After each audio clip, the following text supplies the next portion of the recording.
Turters, and welcome back to the channel. I'm Matthew, the man with a hat who reads. And it's time to talk about the best books I read this past year. 2022 was a great year for my reading. I read 138 books over a vast array of genres. And for my list, I've got something for everybody, I think. There's probably a book for everybody in this list somewhere, but it was really hard, as it is usually, to narrow this list down. But usually to qualify for the list of my top 10 for the year, I don't count any rereads. And usually I go with 5-star books I read from throughout the year. Just so happens that if you subtracted out the rereads that got 5 stars, I had 12 books total. So I had 2 honorable mentions and then the top 10. And it was hard narrowing. Actually, it was really hard ordering these up because these 10 were all very good for very different reasons. But I can get the stack to turn so I can get a hold of it. There we go. So we'll start with the honorable mentions. These didn't quite make the top 10, and I will kind of briefly say maybe why they didn't. But first up was a play, actually. This was Reginald Rose's 12 Angry Men. The movie's great. The play is exactly the same as the movie. What more do you want from it? You know the story. There's a trial. The jury has gone to deliberate. They are all sure that the person is guilty except one who pretty much convinces them that none of them are actually sure that this man is guilty. It's very well done. The movie, like I said, is great. The play is great. It's just great all the way around. And then the other honorable mention I have is Daniel James Brown's The Boys in the Boat. And I've already talked a lot about this book. This book surprised the heck out of me. It blew me away. I wasn't expecting to enjoy it as much as I did. And that alone makes it worth mentioning here. So that was the honorable mention. So let's just dive right into the top 10. Starting off at number 10 with another nonfiction book. That's right, the nonfiction books we get out of the way right away. This was Secrets of the Force, the complete uncensored, unauthorized oral history of Star Wars by Edward Gross and Mark A. Altman. The title tells you everything you need to know. If you're a Star Wars fan, even a casual Star Wars fan, this is the book for you. It is full of behind-the-scenes stories, making of stuff with the people who are actually involved. The actors, George Lucas himself, the producers, the writers, the set designers, everybody in any way involved with the Star Wars franchise over the last 40 years or whatever it is mentioned in this book. It's all blurbs, like I've said before. It's just like little blurbs, so it's actually a really fast-moving read. It looks thick, and it is, but it's very fast-moving, very interesting if you're a Star Wars fan, and well worthy of the spot at number 10. At number 9 is Scott Lynch's The Lies of Locke Lamora. I did a review for this back when I read it. Was it March? February, March I read this. I had heard so many good things about this book. I'd heard some negative things, but a lot of what I heard was good things. I went into this hoping I would at least enjoy it fine, and I loved this book so much.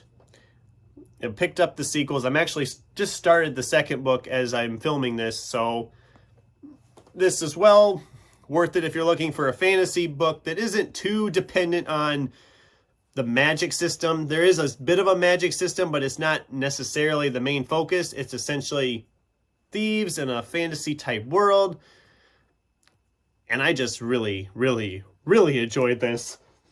In a weaker year, this probably would have been higher to the top, but I just had a lot of good books that I read this year that it was hard to actually rank this any higher than where I put it at number 9. At number 8, I just talked about this in a video again not too long ago. This is Legion by Brandon Sanderson. Like I said, I talked about it before. This was my first real foray into Brandon Sanderson. It's about our character who's essentially has multiple personalities of a sort, but they actually are hallucinatory people that he calls aspects. And it's just so much fun. It's sci-fi from him. I'm going to be trying more Brandon Sanderson in February. I think I'm going to be tackling either Warbreaker or Mistborn. I haven't exactly decided yet, but it'll be one of those two. It'll be good to dive into more Sanderson, but this was a great intro into that writing style. I really enjoyed this. Number 7, I have The 7.5 Deaths of Evelyn Hardcastle. This was a book that, once again, surprised me. I was hearing it compared to like an Agatha Christie murder mystery if you combined it with Quantum Leap. And it is that and so much more. It is so interesting that our character is essentially just keeps waking up in different bodies of people who are in this mansion when this murder happens, and trying to solve the murder is just, I mean, it's a thick book, and it does start a little bit, you're confused at the start. When it first starts, you're just confused to what's going on. But as it progresses and you start figuring out what's going on, you just start to really, really enjoy what's going on.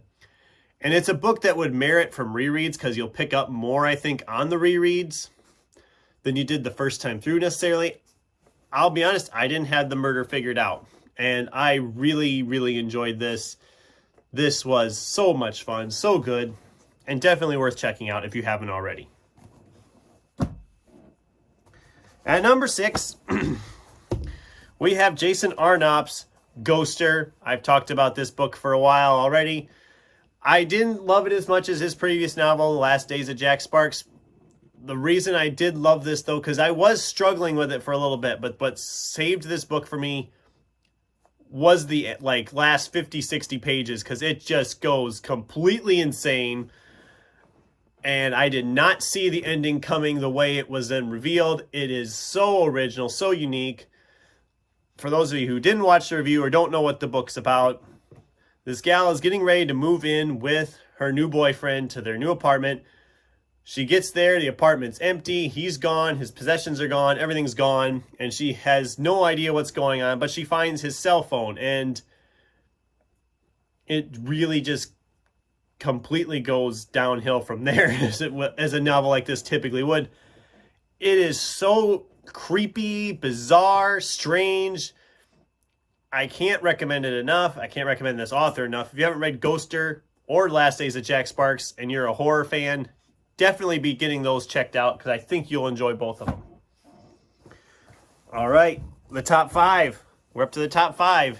Any guesses on what my number 1 is going to be? Well, I guess we'll find out if you're right or not. Number 5, we have Dawnie Walton's The Final Revival of Opal and Nev. This was essentially very similar to like a Daisy Jones and the Six, which I loved when I read that. So seeing a similar book to that with folk music, fake musicians type thing, I just really enjoyed this.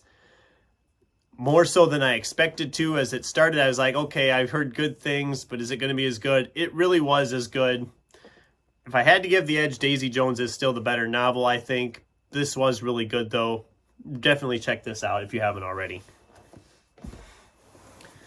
At number 4, we have Matt Ruff's Lovecraft Country. This book surprised the heck out of me. I thought I knew what I was getting in for. I thought, okay, it's kind of creepy, mystery, set in the old, like, deep South, African-American characters, probably some weird stuff going on to them, whatever. It's more of a short story collection that's kind of all twisted together into one overarching story. I devoured this faster than I expected to. Matt Ruff, as far as I'm concerned, can do no wrong. This was probably my favorite by him now. And it is one I would love to revisit someday. I hear there's a sequel that's supposed to come out later this year, I believe. I can't wait to check into that either. This was great. A good spooky season read if you're looking for something like that. Or just any time. This was really, really, really good. I can't say it enough.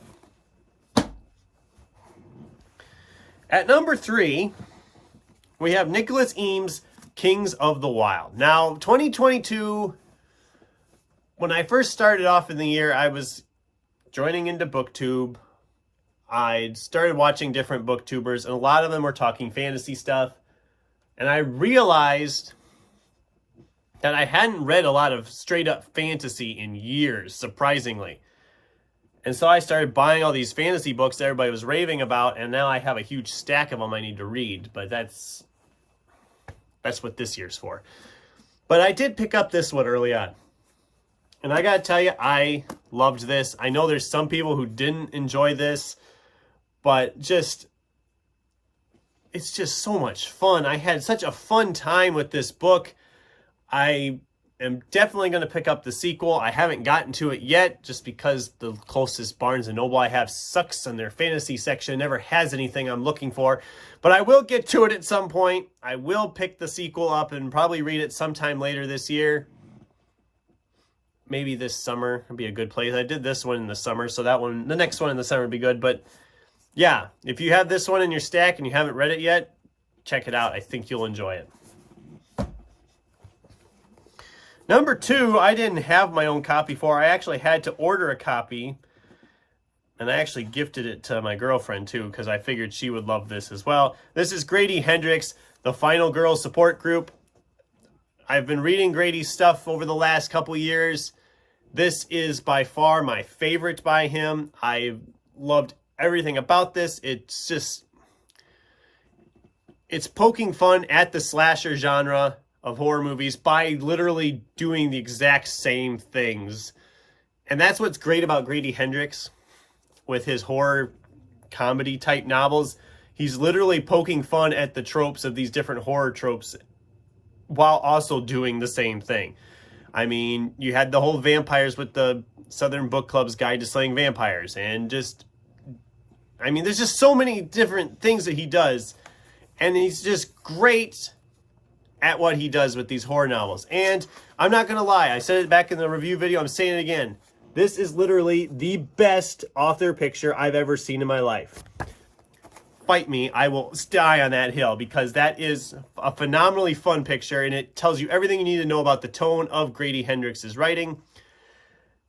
You'd think they're just goofy horror movies, goofy horror books, but they also have such heart, and they are so well written. They're fast reads. Check out Grady Hendrix if you haven't already, and if you're looking for a specific one, I can't recommend this one enough. This is my favorite by him. I loved this so much, and it is number 2 for the year for me.